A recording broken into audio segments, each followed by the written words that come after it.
अस्सलाम वालेकुम एवरीवन, कैसे हैं आप सब। तो हो नहीं सकता कि कोई ऐसी लड़की हो जिसको गोल्ड ना पसंद हो। तो मैं और मेरी फ्रेंड हम लोग गए थे गोल्ड शॉपिंग के लिए। सो आई थॉट कि कितनी बार हम जा चुके हैं लेकिन मैंने कभी वीडियो नहीं बनाई। तो चलिए इस बार मैं आपको दिखाती हूँ कि कतर में गोल्ड किस तरह का होता है और यहाँ पे क्या क्या डिज़ाइन अवेलेबल होते हैं। कतर में जो गोल्ड की मज़े की बात है, यहाँ पर हर तरह के डिज़ाइन आपको मिल जाते हैं। डिफरेंट कंट्रीज़ के मिलते हैं, डिफरेंट ब्रांड्स वगैरह के मिलते हैं, डिज़ाइनर्स भी मिलते हैं।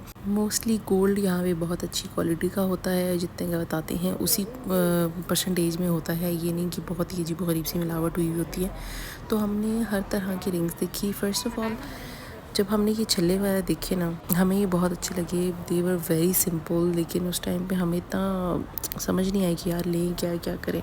तो हमने सोचा कि यार चलो एक बार देख लेते हैं, फ़िलहाल प्राइस पता कर लेते हैं, क्योंकि मेकिंग चार्जेस यहाँ पर बहुत ज़्यादा होते हैं। तो मेकिंग चार्जेस की वजह से हम थोड़ा सा कंफ्यूज थे यार किस ब्रांड से लें। सबके हमने पता वगैरह कराए और यहाँ पे मैं आपको दिखा रही हूँ जी, ये जो ब्रेसलेट वगैरह आए हुए हैं बहुत मज़े के थे।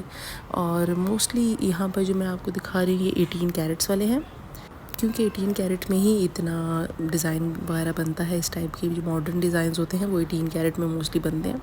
तो यहाँ पे सारे यूनिक किस्म के बड़े ही नाजुक नाजुक से डिज़ाइंस थे। फिर उसके बाद these are a few rings that I am showing guys. Again ये वाली रिंग्स भी बहुत ही क्यूट थी। इसमें से हम ऑप्शन चूज़ कर रहे थे कि भाई कौन सी वाली ज़्यादा अच्छी लगेगी। सो अभी हम लोग जो है ना फिर मतलब अब बहुत ज़्यादा चीज़ें ट्राई करेंगे, क्योंकि हम बहुत ज़्यादा जगहों पर गए थे इसलिए। So this is again a bracelet और ये बिल्कुल पतला सा है, सिंपल सा है।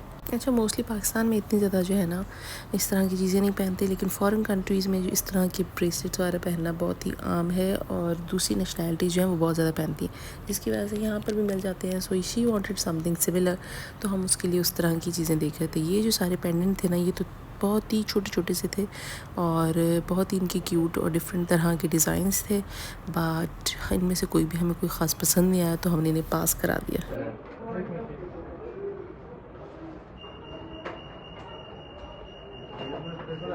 सारे डिज़ाइंस हैं, आप देख रहे होंगे कि ये मोस्टली जो है ना ये हमारे साउथ एशियन डिज़ाइंस नहीं लग रहे हैं। ये मोस्टली अरब्स जो होते हैं ना उनके पसंद के डिज़ाइंस होते हैं, और ये बड़े बड़े नेकलेसेस और इस तरह के उनको बहुत ज़्यादा पसंद होता है। तो ये थोड़ा वो वाला स्टाइल था। So as you can see ये डिफरेंट डिफरेंट शॉप्स हैं, और यहाँ पर हम फाइनली पहुँच आए थे जो है लुकस वालों के पास। और इनके पास भी बहुत सी चीज़ें थी, डिफरेंट पेंडेंट के ऑप्शन बहुत ज़्यादा थे। कुछ चीज़ें तो बहुत ही ज़्यादा यूनिक थी, जैसे फ़िशेस बनी हुई हैं और हैमर्स बने हुए हैं। आई वाज लाइक कौन ख़रीदता है ये चीज़ें, लेकिन ऑब्वियसली लोग लेते हैं। और कुछ बहुत ही ज़्यादा प्यारी थी। ये सब चीज़ें जो हैं वो 22 कैरेट्स वाली हैं इनकी, और मतलब 22 कैरेट्स यहाँ पर बहुत ज़्यादा अच्छी क्वालिटी में होता है, बहुत प्योर होता है। आप लेकिन डेली वेयर में से यूज़ नहीं कर सकते, क्योंकि वो उतना ही नाजुक भी होता है। ट्रस्ट में, मैंने जो यहाँ से चीज़ें ली हैं ना 22 की, मैं उनको डेली नहीं पहन सकती हूँ। लेकिन ज़ाहिर सी बात है, जो बाहर से गोल्ड होता है उसकी वैल्यू होती है। जब आप उसको फॉर इंस्टेंस बेचने के लिए भी जाते हैं तो वो गोल्ड हाथों हाथ बिक जाता है, जबकि जो पाकिस्तान का गोल्ड होता है वो इतनी इजीली नहीं बिकता, या प्राइसेस उसकी बहुत गिर जाती हैं। बिक तो जाता है, प्राइस वैल्यू वो बहुत ज़्यादा गिरा के लेते हैं। तो ये इनका, क्योंकि वैलेंटाइंस डे था, तो इनका ये सारा वैलेंटाइंस डे का सेट था, और ये उसी थीम पर डिज़ाइनर्स ज्वेलरी थी।